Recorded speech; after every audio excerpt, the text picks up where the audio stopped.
Hi, my name is Robert Everett, and this is my action research proposal for my Introduction to Educational Research class.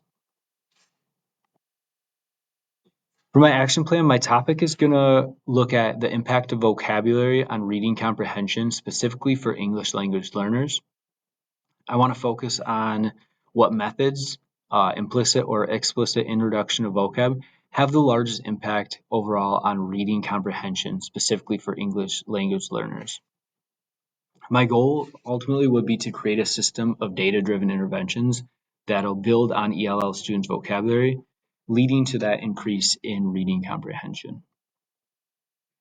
Now, the reason why I decided this for my action plan is just through classroom observation. I work in a diverse environment. I teach 10th through 12th grade world history and economics, and I have about 25% of my students are English language learners. My rationale behind this kind of comes from that experience. Working with English language learners, I've seen that many English language learners bring a lot of academic skills, a lot of social skills. They're very creative. But because they have not been learning the English language for very long, they do have a limited vocabulary or may have reading comprehension deficiencies just because of that lack of exposure to English. And reading is such an important lifelong skill that all students need. And so the goal would be to kind of create, a system where they can catch up and have some extra vocabulary practice that would help build towards their reading comprehension.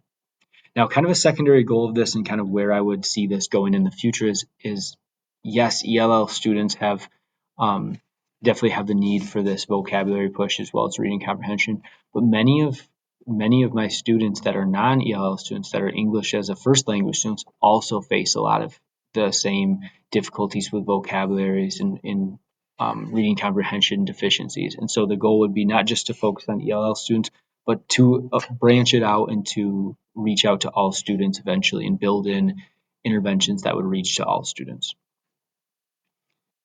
Now, looking at kind of the data collection and management plan, that process, I would be using a mixed methodology. I would have a heavier focus on quantitative data, looking at student observations and student interviews, as well as looking at assessment data, pre and post tests, formative assessments, as well as state assessment monitoring, things like WIDA scores, things like that. I would want some qualitative data too, things like voice recordings, I think would allow the students to directly hear themselves speaking, and they would be able to see the growth for themselves, kind of as a self-monitoring tool. Now, there's many stakeholders in this process. Kind of looking at the systems in place at the school administration, district administration. There are many systems already in place, many resources. My district and my building does a great job of reaching all students, but specifically our English language learners. They provide a lot of resources for them. And again, it's not recreating the wheel. It's identifying and being able to connect a lot of times the resources that are already there. And so I would utilize the administration to help connect to things that are already supports that are already in existence. Other people like school counselors would be great to kind of help create rosters that would create a system where interventions could take place and allow the students to be clustered together in a way that makes sense for these interventions. The ELL instructors have so many interventions, so many strategies already in place that they're doing, and there are a lot of things that they could bring over and help introduce to me and introduce to my classroom that would be successful. The students will be the ones participating in the interventions, but the parents are there to help support them as well. And then both of them can help monitor their growth and share in their successes. And lastly, the teacher and myself, I would implement the interventions, collect the data, and really coordinate the efforts between all the stakeholders, be the middleman in the process.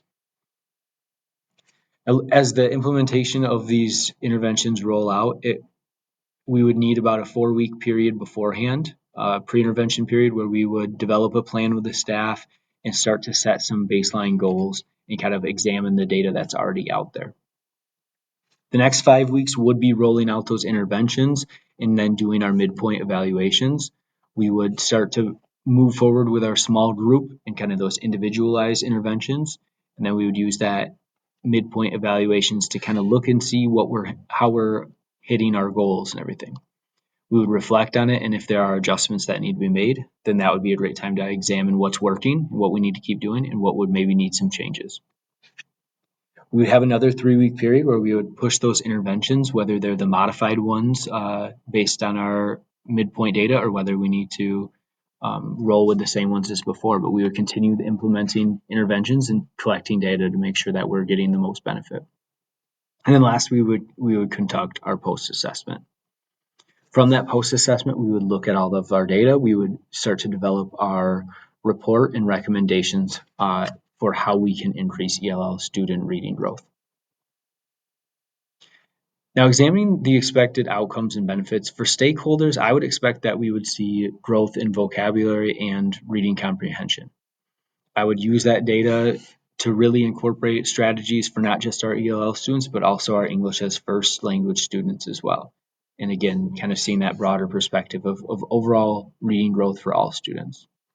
For our organization, my goal would be to be a connection of supports that we already have at the district and building level that our ELL instructors already do, and maybe bring that to my classroom, but maybe to the other social studies teachers as well, or other teachers in the building.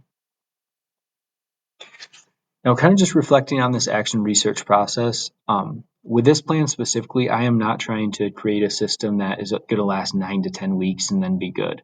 I want to create a system that's going to build interventions and promote reading growth for the rest of my career, for 20 plus years.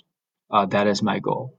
But the overall action research process that we've talked about in this class, I really feel like it has been a mindset shift that it is about identifying a problem, questioning that problem, looking at data to try and figure out that problem, making adjustments and interventions, and working through it. I think the ethics section really stuck out to me. That idea of maximizing the benefit for students and limiting the potential risk is very important. We want student growth, but we also don't want them to be stressed out and have anxiety and throw too much at them as well.